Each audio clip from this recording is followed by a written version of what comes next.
Hey Canucks fans, do you find it fascinating that Thatcher Demko actually affected the Vegas Golden Knights' next series against the Dallas Stars? I'm Clay Emo. I'm at Canuck Clay on Twitter. I'm at Clayton Emo on Instagram. I'm the founder of the GLCPC, the Good Looking Canucks Positivity Club. This is my Canucks take, all in one take. It's Clay's Canucks commentary for Tuesday, September the 15th. This is where Canucks insight that's positive and timely. Recording this at 5:30, a lot later than usual on a typical day. I usually like to record it at the start of my day. But I had meetings back-to-back from 8:30 on this morning, and now having a chance to record just before I go home, eat a nice dinner, and then head out for my weekly bowling. But yes, I did want to touch on a few things, spend a couple minutes on each topic. The first one being the fact that the Vegas Golden Knights, the team that defeated the Vancouver Canucks and eliminated them from Stanley Cup contention, they were eliminated last night by the Dallas Stars in only 5 games. And in those 5 games, Dallas outscored Vegas 9-8. So it was close, although the games were 4-1. The total score was only 9-8. But I guess the bigger thing is Vegas only scored 8 goals in 5 games. One of them was a shutout. So then there are a couple games with 2 goals, one with 3 and one with 1. So 8 goals over 5 games. And this is a team that obviously has the potential to light it up with guys like Carlson and Marchessault and Riley Smith and Stastny and of course Mark Stone and Max Pacioretty and Alex Tuch and Shea Theodore in the back end. A lot of offensive firepower there, and they only got 8 goals. And it was fascinating to hear head coach Pete DeBoer say in his post-series press conference that the Vancouver series against Demko probably rattled our confidence a little bit. It's very rare that you hear a coach talk about the opponent in their previous series, not the series they're in or the series that they just lost, but the opponent of the series prior.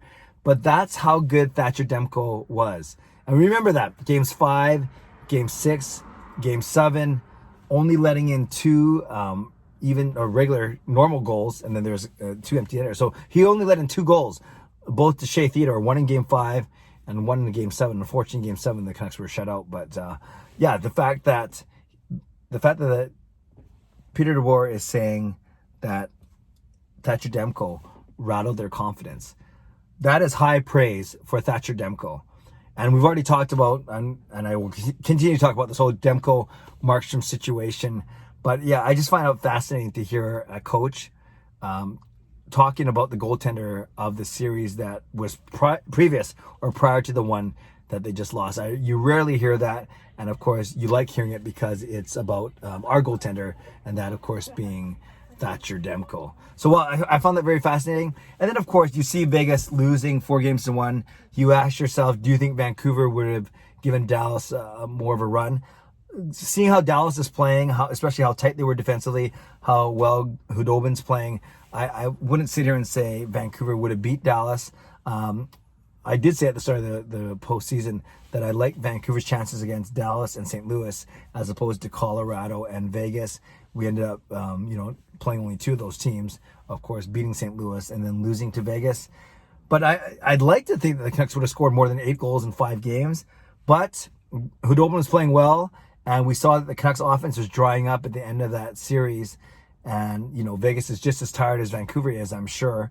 So maybe Vancouver wouldn't have had that much success. But, it should be nice to see that. But I do think maybe they would have won 1 or 2 more games, maybe 1 more game. Maybe it would have been a Dallas victory in 6. But the way Dallas is playing, I don't see the Vancouver Canucks beating that team. But as I said, I wasn't rooting against Vegas because they beat Vancouver. I also wasn't rooting for Vegas just so we could say we lost to a team that might have won the Stanley Cup. No, I was pretty neutral aside from my hockey polls. And I did pick Vegas in 6, so obviously that was a very, very bad prediction. So I'm continuing my run of good predictions since the very start. A couple other things I want to talk about really quickly. Thank you to your wonderful feedback to my Zoom chat with Harm Dial of The Athletic. was really glad to resurrect the Zoom chat series. I hadn't done one since July 31st. Jillian Fisher was my last one, and that was just before the Canucks returned to play. And then, so it was almost 6 weeks, it was a full 6 weeks between Zoom chats. But now, yeah, I'd like to do them maybe once a week. I came out with a bang kind of and did 2 this week, and they're both boy geniuses. I interviewed Harman Dial yesterday, and then I've already recorded my interview with David Quadrelli, managing editor of Canucks Army and podcaster of Canucks Conversation. So that will come out tomorrow morning. So I had Boy Genius on Monday, Harm Dial, another Boy Genius tomorrow morning, and David Quadrelli. And then right now, in between, you have Man Genius, and that's me talking about Thatcher Demko, the Vegas Golden Knights, and the Dallas Stars. So again, thanks to your wonderful feedback to Harm's interview. He's a bright kid. There's a reason why he was dubbed Boy Genius by Jason Boshford a few years ago.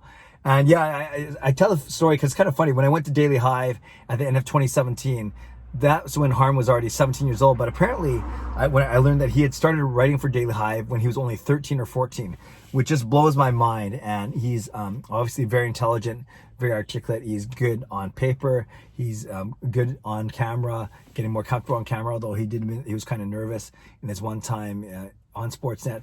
But overall, Harm's doing some really, really good work. And I think his writing is maturing, actually. He's always come across as really smart, advanced stats, analytics, but he's doing a much better job of explaining what those analytics mean and why they play such an important role and how they affect some of the Canucks decision making. You'll hear more of that tomorrow in my interview with David Quadrelli. Maybe less on the advanced stats analytics side, but Dave Quadrelli is getting very connected through his work in Canucks Army and through his work with Canucks Conversation. We had some laughs about Chris Faber, his podcasting partner as well. So I can't wait for you to see that chat tomorrow.